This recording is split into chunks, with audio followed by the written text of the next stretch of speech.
Hello, church. So here's our daily devotional for Thursday, June 4th. What is it? June 4th? June 5th? Let's see. Okay, first, second, third, I think fourth. I'll need to double check when I look back.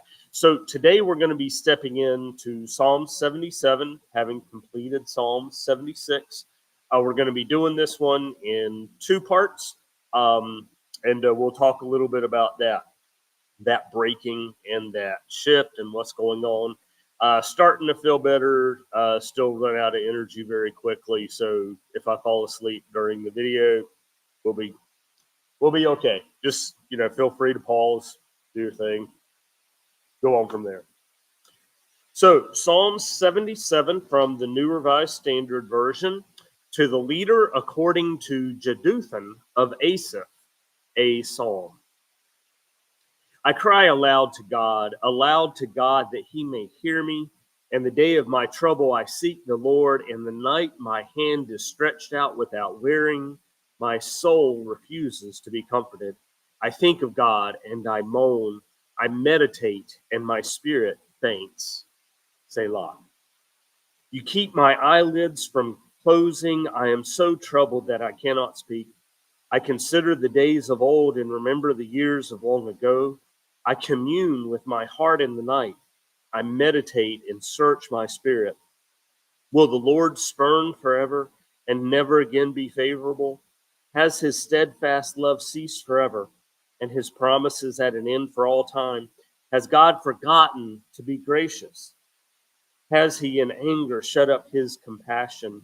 And I say, it is my grief that the right hand of the Most High has changed. So, prayer for help, a plea. James Mays gets into a little bit of the specifics on the nuance of that. And then what we're going to be moving into tomorrow is the person meditating on the nature of God. So, but in this place of isolation and despair and questioning God's continuing compassion and grace. Psalm 77, your footprints were unseen. Psalm 77 turns on the pivot of a series of anguished questions that begin, will my Lord reject forever and never again show favor? The questions express the most fearful anxiety that can come upon the soul, the apprehension that God has abandoned his own once and for all. They have often been the liturgy of those on the edge of despair. These questions came rolling into John Bunyan's mind when he was in his own personal slough of despond. The psalm begins and proceeds in the style of an individual prayer for help, but the form of the prayer is changed in important ways. God is spoken of in third person. The prayer never reaches a petition. It is composed only of a description of trouble, with God interspersed with concentrations of verbs of reflection. Remember, meditate, consider, inquire, muse. There is no mention of an enemy, no assessment of self.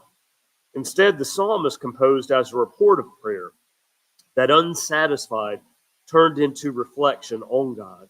The cry to God has brought no comfort, so the psalmist turns to thinking of God, his spirit fainting, so troubled he cannot continue to pray aloud.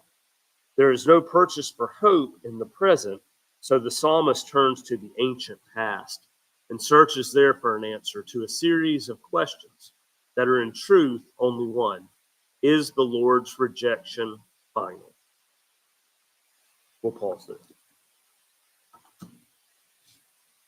And then our Psalm 77 part 1 from Eugene Peterson in The Message, which he entitles an Asaph Psalm.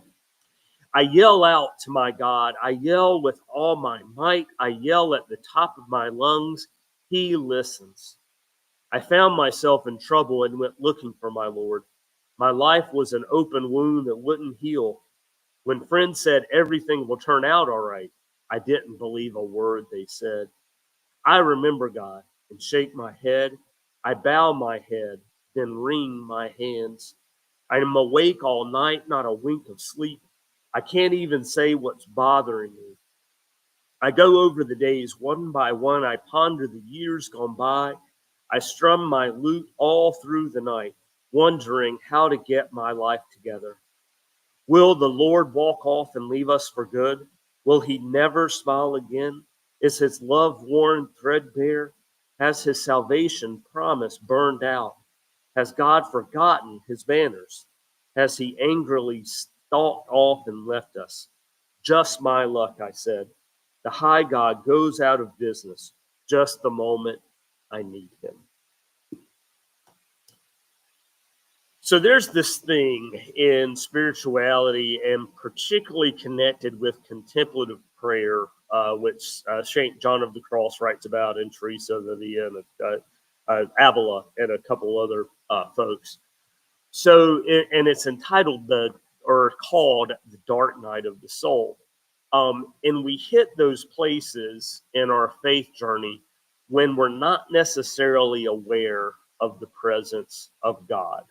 If we have been doing this for long enough, you're going to hit that place. And it doesn't mean that theologically or in your head that you think God is absent. It means that you are not experiencing God's presence. The thing that you keep doing is keep praying through those moments of darkness and pain and challenge.